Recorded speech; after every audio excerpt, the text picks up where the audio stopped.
Welcome back to the Daily Journal. So we are reviewing Friday's price action on NASDAQ, and we're looking at the 2 a.m.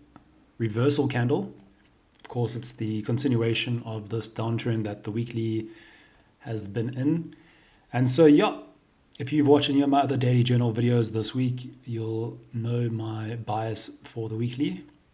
But just to go over it very quickly, if you look at how it opened, we gapped open, traded into this inefficiency in the form of a wick, got rejected, had a change in the state of delivery. That formed the wick for the weekly candle.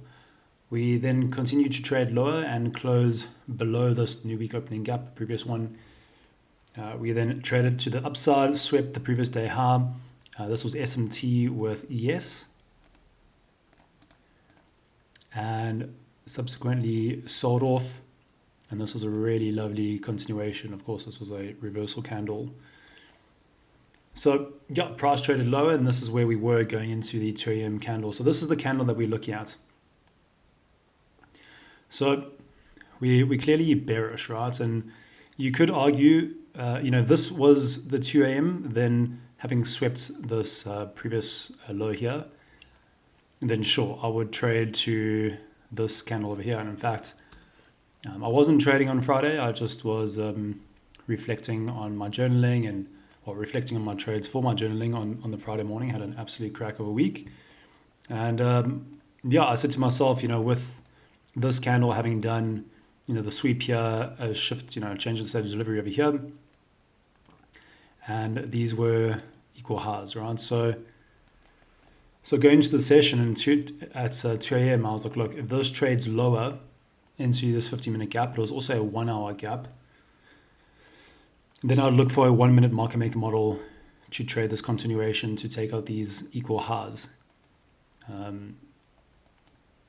Was reflecting, looked at this and said, okay, well, if it gives me that setup, then I'll be interested.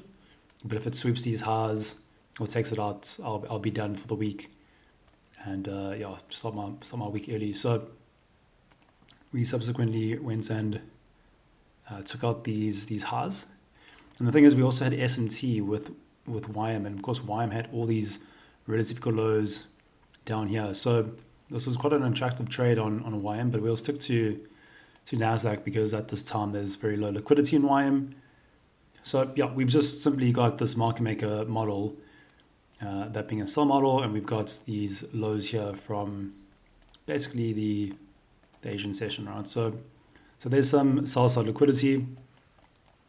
And here's the thing, look at these inefficiencies unmitigated here, and then these low resistance liquidity over here. So just putting our time levels in, we've got the 2 a.m. over here, right? And this is the power of 3 that we're trading.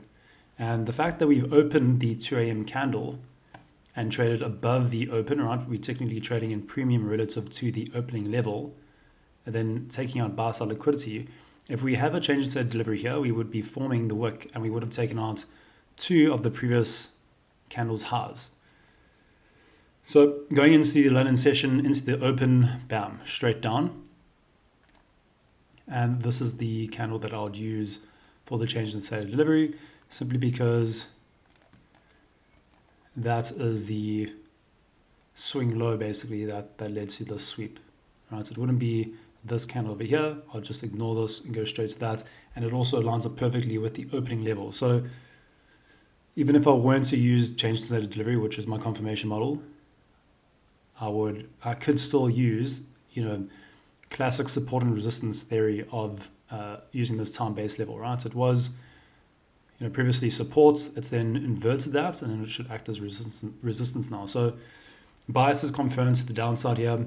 I'm just going to clean this up by removing 2 candles. And yeah, so with the confirmation here of a fair value gap, what we can do now is trade the continuation of this trend to the downside. Right, this is a reversal. We could stay on the 50 minutes and trade the continuation, or we could jump into the 1 minute and trade, we could look for a reversal in here or trade the continuation that confirms this 50-minute downtrend before the 50-minute confirms continuation, right? So basically, we'll be looking to catch this move here, right? That's basically what we're looking to do. So we'll drop down to the 1 minute. Let's clean up this 15-minute charts on the candles on the side. And I'm just going to remove the 4-hour candle, right? So we know that the 4-hour wick, the 4-hour candle's wick has been, confirmed with that 15-minute change to delivery. Okay, so we are trading to the downside basically, right? And we got those vertical lows down here, and basically that's our high time frame targets. So yeah, we're looking to get another low time frame confirmation model over here to get on side, and then also look for a protected high to place our stop loss for invalidation. So we're basically looking for the same thing that we had here that we got in the 15 minutes, but now in the 1 minute, right? So it's fractal. So we just look for price to trade up, and I'm also going to look for the 4 a.m. open, right? Time then price. So we can see price has traded into this. We've got to just keep in mind, potential SMT with the correlated pair. So what I'm looking for ideally is price to trade back, sweep out these highs. And what I'm noticing here is that we are respecting the 0.5 of that 15 minutes fair value gap. This is also that 15 minutes order block from that change in state delivery. So I'm just also going to give a bit of space here just to, so we can look what we're doing here. All right, so basically what I'm looking for is a sweep of these highs and then a change in the state of delivery. So now that we're coming up to the 1 hour, let's just watch to see what price does going into that open. So ideally what we want to see now is price trade up, take out all these highs, and then shift with the change in the state of delivery. Okay, so at the moment we haven't had any change in state of delivery. So yeah, there he is. Okay, now this is why you've just got to wait, because if your bias was correct going into this trader and you started to see it sell off like that, I can guarantee you that most beginners, and this is myself included, and I'm speaking purely from experience here, would have looked at this and gone, oh my gosh, the move is going on without me. Because you're so convinced that price is going lower, and you're right, that you FOMO in, right? You feel like you're going to miss out. And that's where impatience gets you in trouble. Okay, so nothing's changed. We're just looking for, we are looking for price to come up to this, and you can see how price is traded into that.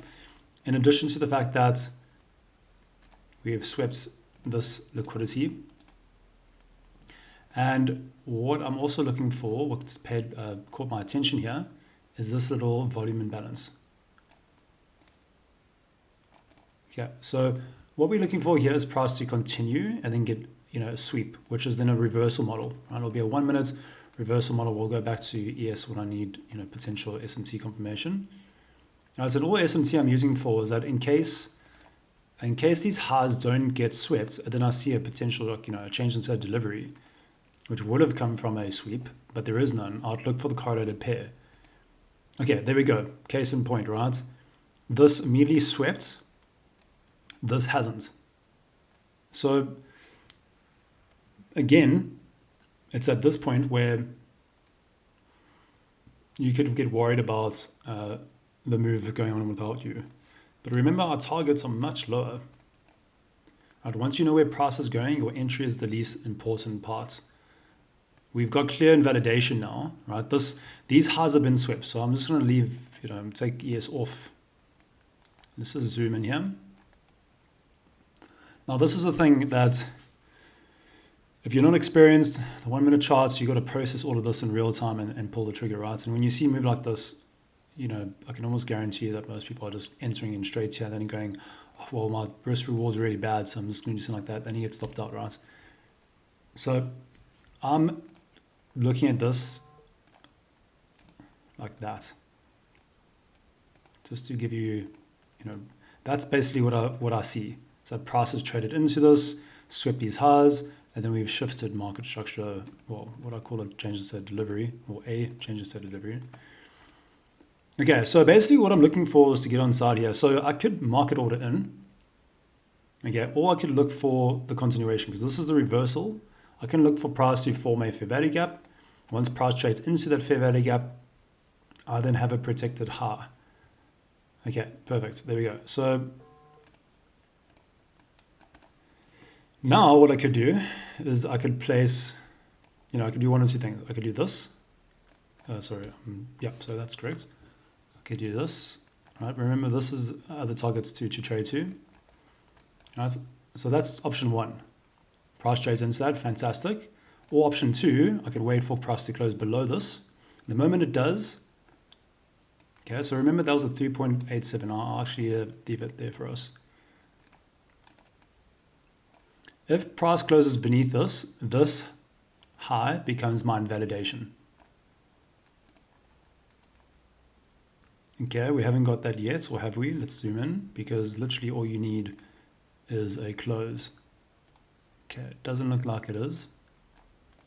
And the thing is, just a little top tip, whenever I'm looking for these confirmations, I'm choosing the alert to say bar close, because whether it's by an inch or not, it will just trigger that alert. So there we go. Cool. So now I can get in. I can place my stop loss at that high. And let's see what the risk reward is compared to the other one. Okay, it's not as high. 3.87, caught it 4, this is 2. Right, so it doesn't always happen that way. You often get better risk rewards on your continuations. Like imagine, for example, this candle had actually closed just beneath. This would be the risk reward, which is better than that reversal. So it doesn't always happen that way, and it's just that's the name of the that's just the nature of the beast. So, and here's another example. If you had gotten, if you had missed that move, for example, it's just a rinse and repeat. Price is traded into that. Once price trades below this, then yeah, you're good to go. So let's see if it rinses and repeats. Okay, there we go. Perfect. Okay, so now that I closed, that's what I would have entered on that next candle. And you've got to be ready and waiting, right? And you're still going to get basically a 2-hour trade. You can probably use that and get away with that.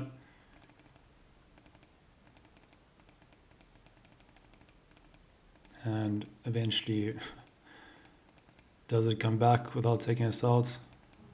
There it is. Cool. So we were safe on that.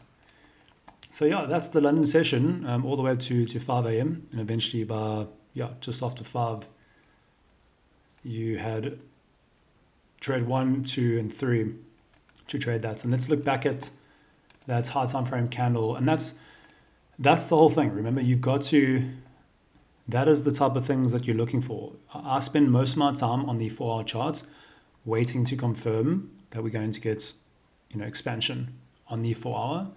Then it's a matter of jumping down to the lower time frames and basically looking for protected highs and lows and entries, confirmation, which will also then, give you your invalidation, and then getting on side and catching the move, right? You're looking to get into this candle and trade this expansion. So yeah, that's Friday's price action from London. Also noticed there was a beautiful reversal on in the New York PM session, which I'll do next. So catch me in this one. Otherwise, I'll see you guys next week. Cheers.